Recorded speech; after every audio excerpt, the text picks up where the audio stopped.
Yeah, when we were sitting down, she was asking me about it, and I had the stack of papers that I had to read through in order to get this thing launched, and so I shared that with her and showed her some of the programs and stuff like that. So, yeah, I think she's gonna get one going out there in the Woodlands, man. I'm pretty excited to hear it. Hopefully, I'll get to be a guest. Yeah. Yeah. Sweet. Man. Obviously, you'll end up being a guest too. We'll see. Just like right now, baby. We'll see. So, hey guys, welcome back to another episode of the Big V Mortgage Podcast. Today, in my chair, I'm sitting with my boss and my friend, Mr. Chris Blevins. What's up, baby? What's going on, Bobby B? Big B.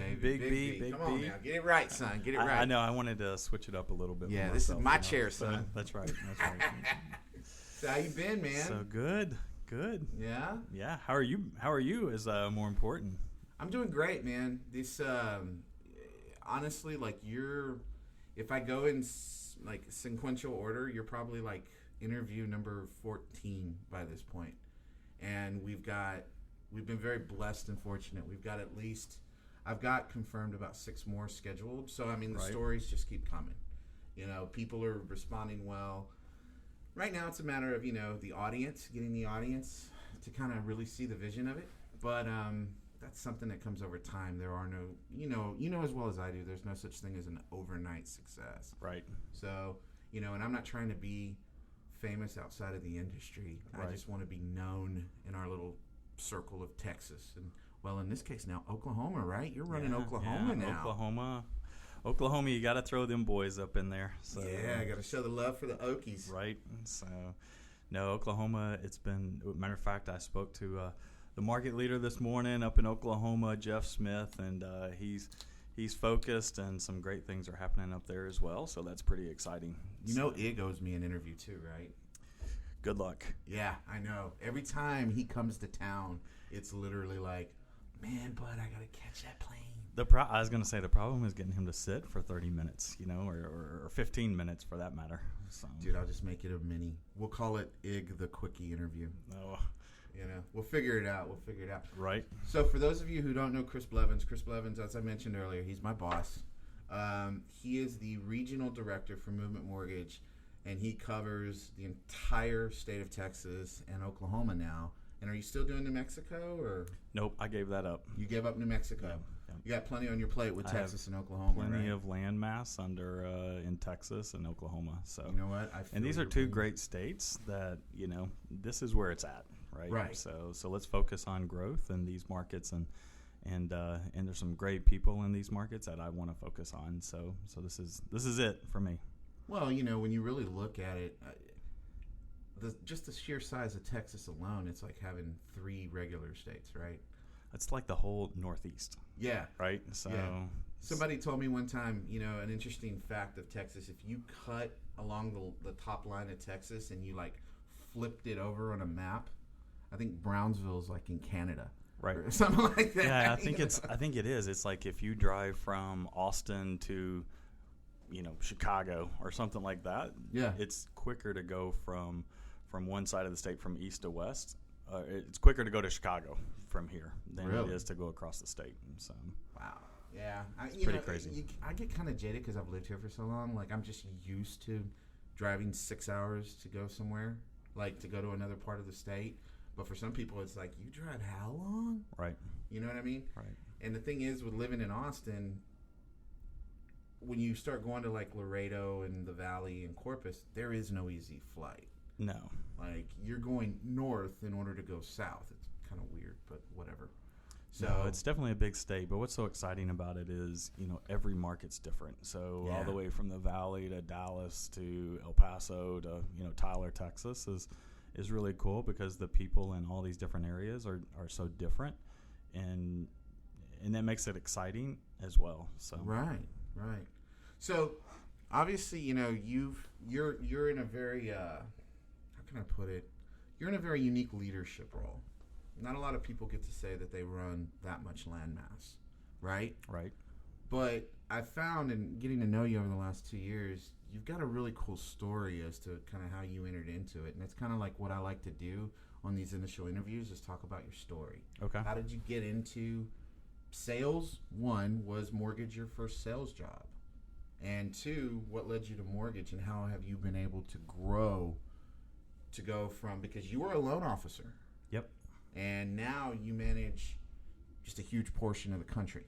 So, I mean, if you don't mind, I'd love for you to take us down that journey. Like, what did that look like? And let's start with sales. Was mortgage your first sales job? No, actually, my first sales job was in retail department stores, working in the retail environment, which was horrible. Let's just call that what it is. I mean, man, what a tough gig that is, that those people have to work, the holidays and the things that go along with that, the early mornings after Christmas and Thanksgiving, trying to do that job. It just didn't fit, who I was and so forth. And that's when I made a switch to work for a company called Transamerica Finance, which was, for those of us all know it as the Tower in San Francisco, the huge company out there. So that was really my first job in the industry. Right. And that was in the early 90s. So it was one of those jobs where you're young and you get to wear a suit to work and carry a briefcase, back in the day. And that was, to me, that was kind of it. And worked my way through that position, managed several branches for them, and left that company in mid-90s, joined a broker in Nashville, Tennessee. Mm-hmm. And that was, again, before Section 32, before credit scores. Those were some good days. I remember when a gentleman that worked at a credit bureau came into my office and was explaining these credit scores are coming into play in the future, and just the joking that we had with that was, how funny would a credit bureau have to, you can't even, everything's going to be dictated off a credit score. Crazy. Right. So to me, it was sort of funny to see how the industry has changed. Stayed in that environment, in the retail environment, until the late 90s, jumped into the wholesale world, worked in the Alt-A, subprime, wholesale world until, obviously, 2008, when we all had to make adjustments in life and careers. Yeah, that's one way to put it. Where we all wanted to grow up or go from that point. And that's when I went back into the retail environment, originating loans again. After 10 years, it was kind of funny because I was taking a 1003 and literally highlighting the 1003 to make sure I asked the right questions.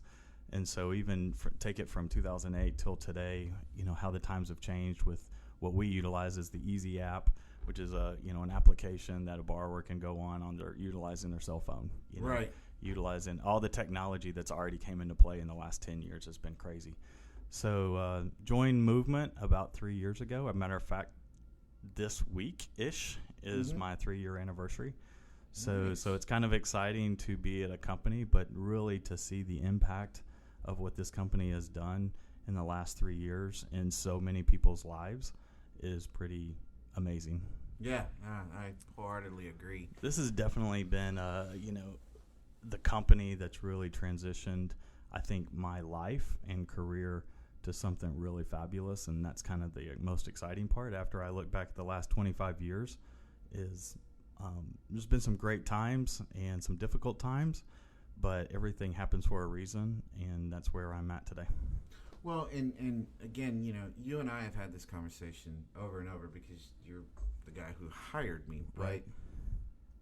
I remember this was the first job I didn't take for the money. This was the first time in my career that I could go back and I can look and say, it was like, okay, just make the offer fair. Right. Like, I was so bought into the vision, the goals, everything we were doing, everything that we're doing as a company to give back and support, and, like our mission statement says, to love and to value people. Right.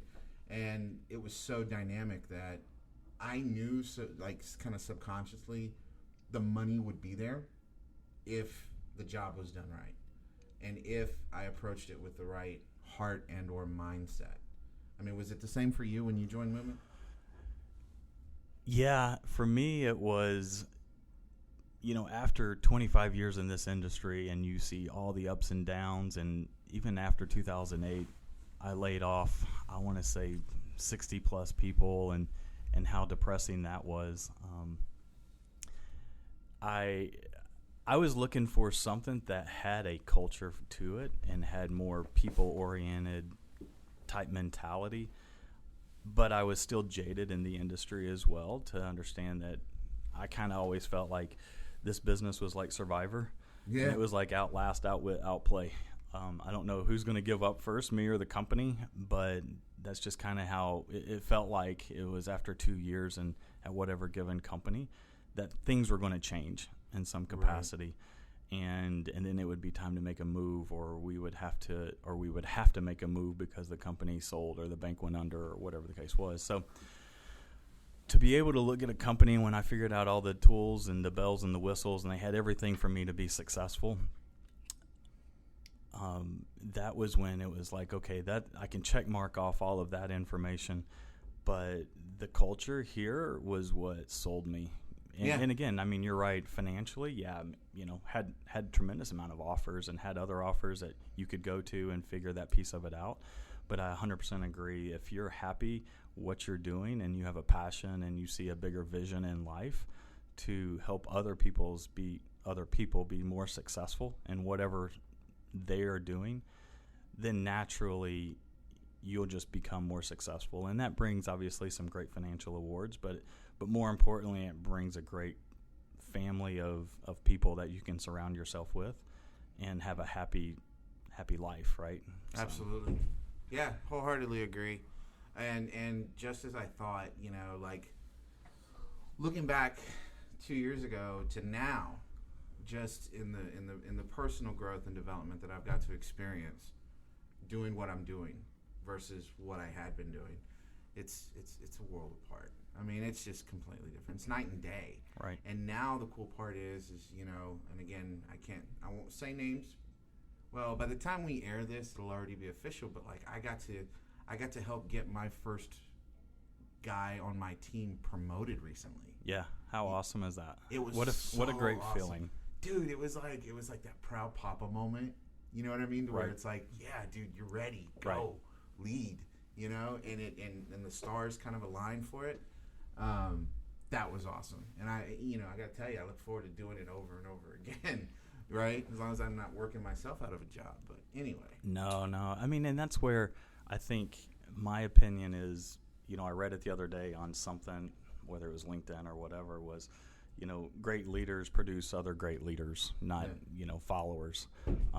And I think the mindset is always, hey, great leaders have followers or whatever the case is. And in my opinion is that if you take it to the next level when you look at someone, and I look at you, for instance, and we look back over a 2-year period and where we started and where we are today has been amazing, in 2 years. Just in 2 years. And that's what's so exciting, and because of the passion that you have for other people is going to drive so many other successes that naturally you get success as well. Sure, absolutely. Well, and that's another reason why, this came about too, is this is by no means, and I've said it before on other podcasts, like I'm not doing this just to promote my company. I hardly mention movement. Right? Like it's more about telling the other people's stories, and even the ones that just don't even work here. Like I've talked to people who are completely happy where they are, and it's great. Like if you're happy where you are, hey, stay happy. Be successful, but you got a story, share the story, and we've had some really good people in the chair, and it just continues to produce results and relationships, which I think is key. You know what I mean? I agree, and I mean, I guess I would say it like Casey says it. Casey, our CEO, is what's amazing about it is people are going to leave, people are going to grow, people are going to take other opportunities in life. I don't care what company you work for or anything else, but if they can take the skills or something that you provided to them somewhere in the past, whether it was 6 months or 6 years, and take that to another company and make that other company better for that person being there, then you did a good job for that person. Right. We have people leave, right? You know what I mean? We have people come here and we have people leave. I mean, that's just the name of the game that we're in. But when they leave and again, they hold you in a higher regard, and then they can go somewhere else and take a skill set. If they do, then that's still a win at the end of the day, because I mean they're just bettering the other people that are around them, and you have to appreciate that fact. Absolutely. So let's go backwards again. So you started off at this company in San Francisco. Is that where you cut your teeth originating, you said, or was it later on? Because you'd mentioned that company, you were managing several branches for them. No, that was that's where Transamerica is based out of, San Francisco. Okay. Everyone knows San Francisco, the Transamerica building in San Francisco. So, no, I worked for them in Illinois. Started in Illinois, moved to Nashville, Tennessee. Aren't you from Tennessee? Yep. Originally, I was born in Tennessee, but moved to Illinois in high school, which is where I met my wife, and her family is all from Illinois. So went to high school, started in college up in that area. Never finished college. Hold that against me, I guess, if you want. But it was one of those. I just don't like school. So at the end of the day, wasn't my thing. So started off at that company, and like I said, was promoted to run a branch in Nashville, Tennessee, which was back to the roots of where I was originally from and a lot of family. And so it gave me that opportunity to get back to that area. From Nashville, moved to Atlanta, Georgia, ran a region in Atlanta for accredited home lenders, and then went from there in 2008 to Austin, Texas. So okay. And 2008, that's when the crash happened. 2008 made a lot of us make some serious life changes, right? For all of us, we everyone was affected in some capacity, right? So it was one of those things where we had to make some decisions, and hard decisions, and yet it also allowed us to make a move where, again, I think everything happens for a reason. So when I look back over my past career and my life, and personal and business, everything does happen for a reason, and that's kind of what led me to come to Texas, right? Was an opportunity in Austin, and I knew zero people in this state. So to be even where I am today, I'm blessed to have the friendships and the networks that I have been able to join and be a part of. Has just been it's been great, period. Yeah. So let me ask you this. You've been an originator, right? Like how everyone else kind of, and I don't want to say how everyone else starts off, but I mean where most people either start off or at some point they are in their career, right? And you've been able to grow into this, position that you're in right now. I guess. I mean, really, I want to know how you did it. In other words, like, what was it? An aha moment that said, you know what? I feel like I'm better served to serve others, or was it like I really just want to think bigger? I don't know. Like, I think I'm probably not asking you the question. I think everyone over their career starts to figure out what they like to do, or what they're good at doing, or what they're comfortable doing, or those kind of things. And for me, what I really do well, in my opinion, or what I like to do, is build things. Is take a challenge or take a market and let's build it, let's grow it. I want to see the vision of what it could be in 5 years, 10 years, those kind of things. And again, that's kind of what led me here, was the vision that this company foresees, in the future, and those kind of things. To me, if I had to take, I use the example, if I had to take a garden and just sit there and weed it every single year, and it's not going to get any bigger or smaller, we just want to keep the plants and the vegetables going every single year, it would die. Like within 12 months, I assure you it would die. I just don't like to sit there and maintain something and do those kind of things. So to me, I found a passion in wanting to build and grow, meet people, talk to people, just really get to know others, and try to help them grow in their career, whether that's in originating or leading, managing, whatever the case is, and really try to help them grow in their career path. To me, origination is hard. It's really hard. It's a tough job. Yeah. And I'm not going to sit here and say I was great at it, because I don't think I was. Right. I did it for necessities. You know what I mean? In 2008, again, I was in wholesale for 10 plus years prior to that. So taking an application was like getting back on that bike again and figuring it out and trying to ride it. And to me, it was always, again, something bigger. I just felt more comfortable trying to build and grow, a platform for a company than originate. Yeah. Well, and mine is my vision kind of came a little bit the same way. Mine was more on the sense of, once I learned that I could think or dream bigger in bigger numbers as an originator, that's when I started seeing myself like wanting to take on more. Because when I first got into it, man, I was just happy for every loan that would close. Right. Because that just meant, hey, we got lights paid, rents paid, food. Right. Like Necessities. diapers are good. Yeah. Food. Car's gonna get paid this month, but and I did good. Like I was probably that, $800 to $1 million guy. Right. Then I went into wholesale, and in wholesale, anybody who's been in wholesale knows $800 or $1 million, you're starving. Right. Like you got to think 5, 10 million more, and that's where it kind of opened my eyes to working like bigger volume. So when I had to go back into origination during the crash, right, it was hard for me to sit there and just say, oh, okay, if I hit $1 million this month, I'm good. It was like, how the hell, how am I going to get to 2.5? How am I going to get to 3? And that's what pushed me to be a better originator. But on the same note, just like you, like if you asked my processor back in that day, I'm sure she hated me. Like I spent so much money just taking care of that girl. Right. Like it was crazy. Because I was a sales guy. I was Captain Optimistic. Right? Like, I think we can make this one work. And then I would take it to her, and she would be like my pre-underwriter and be like, what are you thinking? Right. Well, and I think, and that's where I guess I value the origination piece so much, because, again, it's hard. It's hard going out there building relationships. It's hard to maintain relationships. Yeah. You're only as good as your last loan, right? You know what I mean? And we hear it all the time, and that's been said, forever.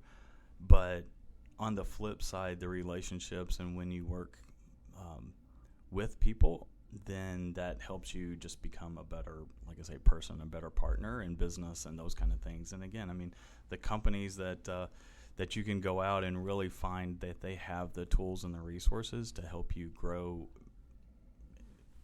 in whatever capacity that you want your position to be in, is where you're going to find success. Yeah. But you got to believe in the company, right? You know what I mean? You got to believe in a bigger picture than just if you ain't buying it, they're not. No, for sure. So, yeah, if you're just turning the wheel, forget it.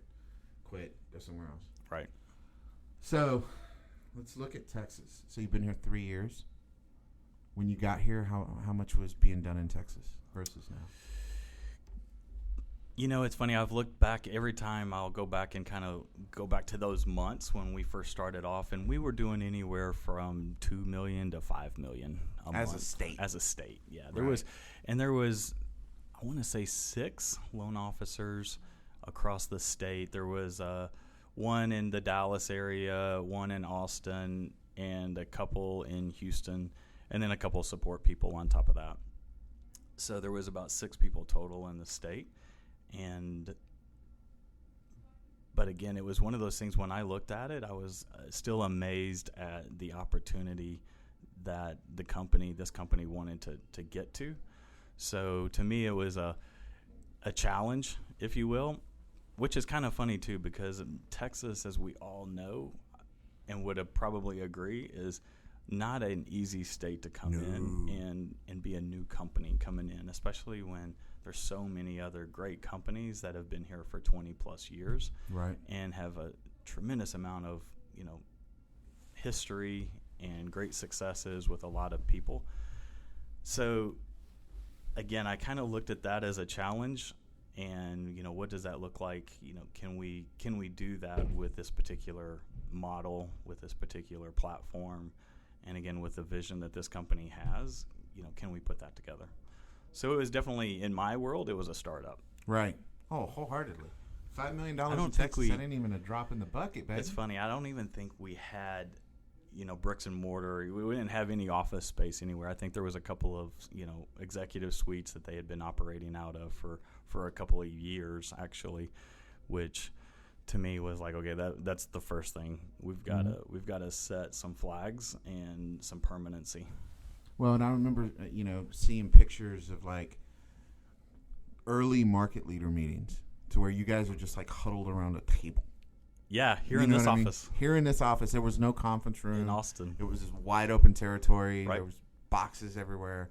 And it looked cool because it was the beginning of. In this office that we're sitting in, there was no conference room yet. Yeah. We had to build out a conference room. And so there was a table in the middle of the office that we just set up, and Tony Ruff came in and took a picture of us, and I don't know where that picture is today, but there was probably 5 or 6 of us sitting at the table, and that was the first market leader per se meeting, and there was probably a couple branch managers at that table as well. So at that time, and to see that then flip to our last region meeting that we just had, right? Yeah, there was over 150. Yeah. Wow, that was pretty amazing. Again, it was funny when the first day when we had our branch managers in and all of our sort of sales managers, branch managers, just to walk around that room. And as you know, I kind of just had to stop and look and just say, I just wanted to take it in for a few minutes because the amount of growth that we've had is great, but it goes back to all those people that are sitting in that room, Yeah, it all started there. Yeah. People, the early, the pioneers that were with you that were willing to take the chance. Right. And so it's, I wholeheartedly agree, dude. Walking around that summit and just seeing it, and that not everybody could make it. Right. We had some people who couldn't make it, and then we have some people that are in the process of starting that could have been there. So I'm wondering what next year is going to look like.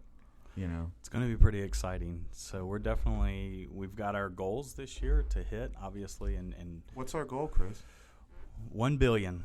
1 billion. So we'll do our goal this year is to exceed 1 billion in the state of Texas and Oklahoma, and this region, which we have the capacity and the people to make that a realistic goal.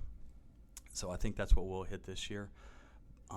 But again, I think more than anything is continuing just to wrap our arms around the people that are here today that are doing that, because again, Texas is really a $5 billion state, easy. Right.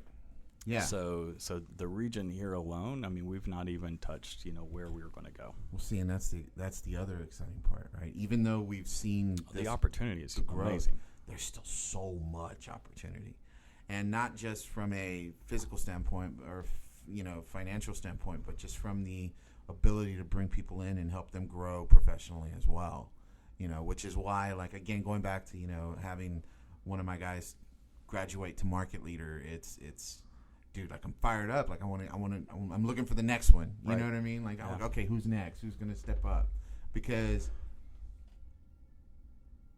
it's a whole different set of eyeballs to see that. You know what I mean? And somebody listening who's got to do that before, I'm sure they would echo that. But it's always great to, once you can kind of build and you start growing and you have, call it a farm team, if you will, or whatever, but you've got managers that want to grow and build and have opportunity to grow, then you have to be with a growth-minded company. Absolutely. There's a lot of companies out there that there's no growth potential for that particular loan officer or that particular manager or whoever. And I think that's where a lot of companies fail, is not providing a platform for growth. Yeah. Because if you don't have it, then naturally you're going to go find it, for people that want to take that next step. So I think you have to, and it goes back to what we originally talked about, leaders, provide more leadership and they give, more leaders opportunity. And to me, that's where if we're not doing those kind of things, then we fail our current team. So you have to have that vision as a good leader for any company. Yep, I agree. And be willing to let people fail forward. Yeah, I mean, both of us have, as I right? have many times. Right. I mean, so we all have. We've all learned, and hopefully you just learn from the mistakes, and then you don't kick the table as hard the next time. But you probably will kick a table again, right? You know what I mean? That toe is still going to get bruised. Maybe you just don't break it, this time. So and it's funny because initially coming into this role, there was that fear to fail, but I probably just didn't show it that much. But then you kind of once you see that, okay, I'm not going to get beat up every time I make a mistake, and right. It's okay to fail forward. And then you got the CEO telling you, guys, go out and fail, right. Go out and make mistakes. That to me gave me so much more confidence and reassurance to go out and make the decisions, even though they weren't always right. But still, to be able to learn those things and become bigger and stronger as a result of it. You know what I mean? You don't find that a lot, honestly, in my opinion. I mean, I've worked for companies to where it was, if you were off by, a little bit, forget it, man. It's like, it was like that scene in Office Space where you got 5 people right. coming around to talk about TPS reports. Right. And so to be here and it be like, okay, look, dude, that was a miss, yeah. Let's regroup and focus. Yeah, and that's where I look at, my supervisor, if you will, or Ignacio, and his leadership and his mentoring and his friendship that he provides to me. Again, it's same thing, right? Is you learn from your mistakes and try to be a better person. Right. Always. Try to lead with love, and be compassionate, for other people. We watched that Chick-fil-A video, right? Oh, you know what I mean? And to me, that's where, if you haven't watched it, reach out to Bobby, or some, one of the market leaders in your areas or whatever. I mean, they all have it, but it's a video and it really tells a story about so many different people, and everyone has a story. Yeah. And so, and again, I mean, you can't manage everyone or work with everyone the same. It has to be. No, that video is super powerful. Right. And I still have to get you back for making me follow that video. Yeah. Me and Dana, that was great. Yeah, try to get get your audience back pumped up again after that. They were all like, I didn't know we were going to cry. Yeah. At the meeting. So, well, all right, man. Well, hey, any final thoughts before we wrap? Well, number one, you're doing a great job. So, and this thing, this whole podcast thing is pretty interesting. You're doing it's amazing, the audience and as well as the people that you're able to bring in and talk to and those kind of things is pretty cool. And again, I don't want it to be about a company. It has to be about, bringing better, information to the industry and to the people out there. Yeah, dude, everyone has a story, man. And the thing of it is to be able to take someone who's doing something good in Austin, Texas, or McAllen, Texas. I mean, what kind of big spotlight are they going to really get outside of their little market? And if I can just tell their story or let them tell their story and share it and help them build their circle of influence, I feel like that's a win for me. You know what I mean? It's not about oh, come on in, I'm going to lure you right with this interview. Right. Nah, man, I'm making a connection. I'm just making a relationship. So, but thank you for the support, because I know when I first pitched it to you, it was what? You're going to do what? Why do we need this? Yeah. But I would tell you too, I mean, you never know what someone's going to say is how that's going to affect their day or their life, or like I say, in a year from now, they may go back and think, hey, that person. And I think that's why it's so awesome that you can have interviews and, talk to some different people throughout our industry.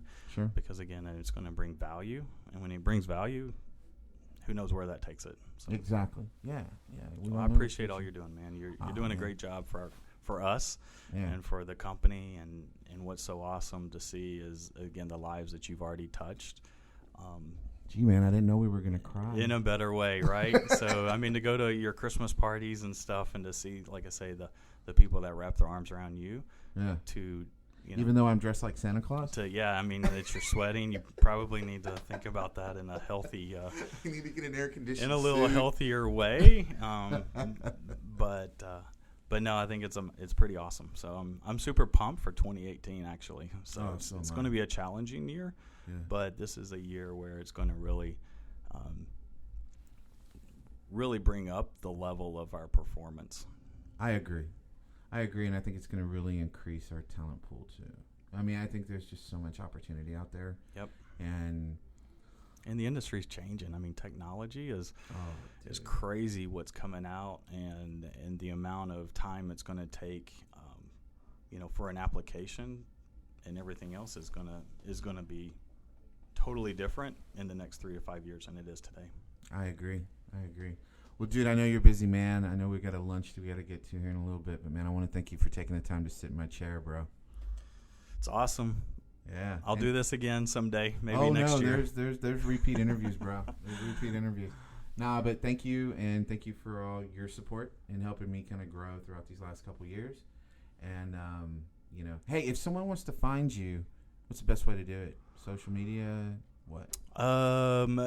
Yeah, they can, social media, LinkedIn, but my cell phone is on me all the time. Don't give that out on the podcast. All right. So if you want to get a hold of Chris, just check him out. Chris Blevins on Facebook, Chris Blevins on LinkedIn.